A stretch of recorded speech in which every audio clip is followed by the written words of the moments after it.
Hello guys, this is Modest Major here, bringing you some commentary over some 40-0 Capture the Flag gameplay. It's on the map Exile. I've had 3 unfriggin' believables on this game since Halo 4 has launched. The first of which was on Abandon. You can kind of see why that happened, because it's a very top-heavy map. Once you've secured the position of ring 3 or top middle, whatever you want to call it, it's quite hard to lose it, especially if you have a well-oiled team who all know what they're trying to do and you have control of the power weapons, and it's against lesser players. It's kind of, more secure. You don't necessarily have to take many risks, and as a result, you can play a little bit more defensively. The second map was Valhalla, or Ragnarok, whatever you want to call it. That is quite obvious, self-explanatory in itself.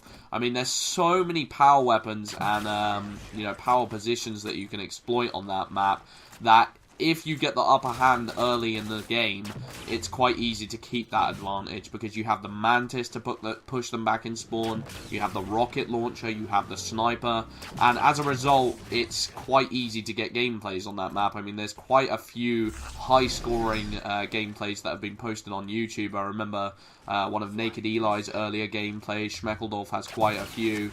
And I got 47-0 on it, but to be honest, the gameplay was pretty tragic and pretty boring and had some of the most cringe-worthy sniping that has ever taken place in my entire life. This gameplay has sniping in it also, and luckily I managed to not choke as much, because usually when I pick up a sniper whilst trying to go for the gameplays, it just doesn't work out. I'm imagining people watching my gameplay on YouTube and putting too much pressure on myself that I just end up completely choking. I play so inconsistently, and as a result, I've said in previous commentary, snipers aren't really guns that I like to pick up whilst trying to go for commentary games, whilst trying to go for high-scoring flawlesses, because it's more of a risk. If I pick up a shotgun, if I pick up a rocket launcher, I kind of know what I'm going to do. I know how to play to my strengths, whereas with a sniper rifle, I can never, fully rely on the fact that I'm going to be able to no-scope some kid, or that I'm going to be able to push someone away who's pushing me too aggressively and stuff like that. So it's not something, it's just not something I go for. But I actually had a topic that I wanted to talk about. I just wanted to give you a brief overview on the gameplay and my thoughts. But what I wanted to talk about today, though, is kind of gaming fatigue, and how I think that games such as Call of Duty, and to a lesser extent Halo, and Battlefield, and games of that nature, have kind of spoiled gamers for choice, and I'll try and go into this. So, if you didn't know, I actually started off as a COD gamer. I started playing since Modern Warfare 2, well, actually, that is not necessarily true. In terms of YouTube, I started off as a COD gamer. I was well into my Modern Warfare 2, well into my, Modern Warfare, not Modern Warfare 3, that's a lie. I don't know why I was going to say that lie. Black Ops 1. So Modern Warfare 2 and Black Ops 1 were my games. I got in a little bit late. I didn't start playing during the Call of Duty 4, Call of Duty 5 era, because Halo 3 was just too good. Like, when I saw people coming up to me at school and being like, yo, you should really try this Call of Duty game out, I would just be like, why do I need to? What possible incentive do I have to get off this absolutely incredible game? Like, there was just no incentive at the time. Every night that I would go on to Halo 3, I could play Infection, I could play some dumb Forge map that someone had made, I could play ranked matchmaking, I could play social matchmaking, I could get my friends together and have a guaranteed freaking epic time every single time I hopped on that game. And Call of Duty, I just looked at it and I was just like, what's the point in getting into this game? But once you do get into that game, once you, once you get the little nibble on the end of the rod, or whatever you want to call it, once you take the bait, you are hooked. Hook, line, and sinker. And, I think as a result, kids these days, and I'm going to sound like an old person now, I mean, if you start any sentence with, kids these days, it's going to sound like an old person rant, but at the end of the day, when I look back on my gaming experience as a younger child, and when I look back at the gaming experience that players are being offered nowadays, I feel like they're almost spoilt for choice from the multiplayer aspect of gaming. Because multiplayer, you go onto the game and they've tried to make it as quick as possible, you know.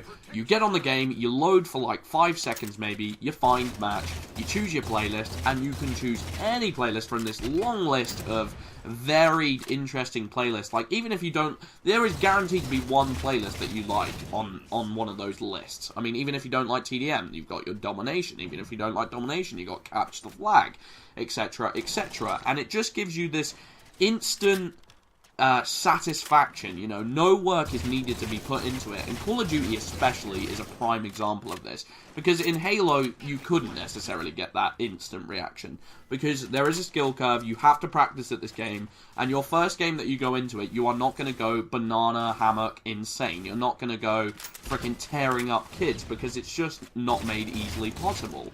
Whereas Call of Duty, you could set your kill streaks as UAV, care package, and I don't know, let's say Predator missile, and you will be having one of the funnest times of your life. I remember when I first put Modern Warfare 2 in the disc, and I was terrible. I hadn't practiced at Call of Duty 4, hadn't practiced at Call of Duty World at War, but I put these kill streaks on this Predator, this UAV, this care package, and I was going insane. And it was just like, it makes you feel so good, even if you're like a terrible player. It's just like, hey, do you want an instant buzz off of this? And what the point I kind of want to make, because you're probably thinking, why are you being so positive about COD? I don't want to hear this. Is that it's kind of a hollow victory. It's not something that is actually satisfying. It's like a drug, almost. It's like, inject this into your veins. It will not help you do, you know, better. It's not making you, like, find your skills, being able to rely on your skills, building up a skill set of talent or something like that. It is just, any person who comes onto that game can get some sort of a thrill or a buzz.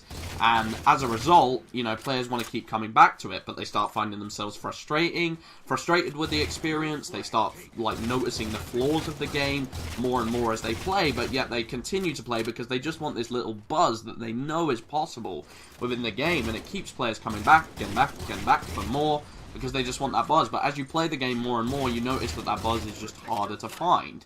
And I think it's something that just spoils the younger, new generation of gamers, because, quite frankly, when I think, like, if I was older and I had, let's say I had a kid, and I wanted him to get into gaming, I wouldn't let him touch COD, because he would play COD, and he would get that buzz, and it's a buzz that is just instantly given to you. It's like a present. It's just like, hello, do you want a present of buzz, blah, blah, blah, blah, blah, with no work whatsoever, no dedication put into it, and you just get it. You get it for free, and I don't want to spoil people with that. I don't want my kid to, like, grow up and just be like, I want to give him, like, Mario games. I want to give him difficult platforming games, Zeldas, you know, where he has to work out puzzles, where he has to do this, he has to do that.